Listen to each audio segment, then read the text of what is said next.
Hey everybody, Denise S'mores here from Knack Training, and today we're going to talk about Microsoft Excel. More importantly, we're going to talk about one of the most powerful tools inside of Microsoft Excel, which is conditional formatting. We can use conditional formatting to highlight important data.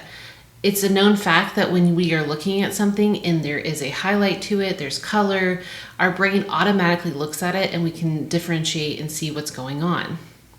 So I'm going to help you visually highlight important data points inside of your data tables so that you can get your point across, and also to check in case you get this from another coworker. What we're going to do is we're going to look at some tables, and we're going to use conditional formatting with conjunction of a formula called isFormula to decipher if the content inside the cell is based off of a formula or if someone had typed it in.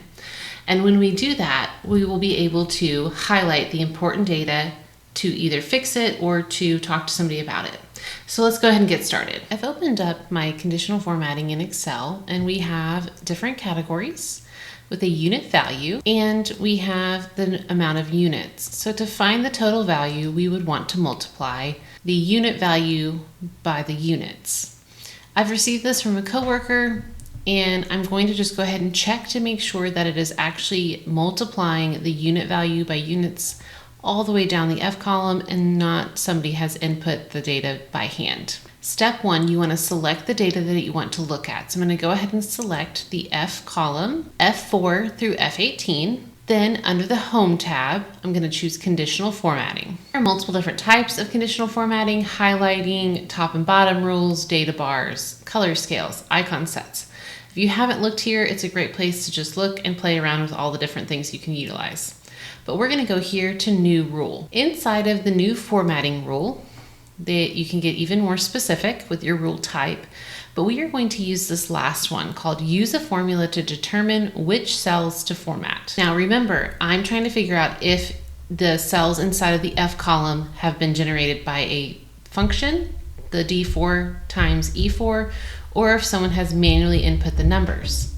The way that I'm going to find that out is do equal sign, and then there is a function called isFormula, and it's to tell you if a formula is present in that cell or not. We want to find out the opposite, so I'm going to type in not, open parens, and then I'm going to use the formula isFormula, open parens. And instead of selecting the whole row, we just need it to start looking in the very first cell of our data we want to be viewed, which should be F4. Close out that function, and I want it to highlight it to give me a color to let me know. So I'm going to go over here to Format, and let's choose this lighter red. I choose OK, and I choose OK, and I can see that cell F10 and F16 are coming up as not formulas. So if I click out and click inside, I can see there is no formula there. There is just a number that has been input by hand. Now this is a small set of data, but you could definitely use this in large data sets as well. It's always good to check your data when you receive it from other people to make sure that you have nice, clean data before you start analyzing it. Hopefully you can start using conditional formatting in your everyday Excel use too.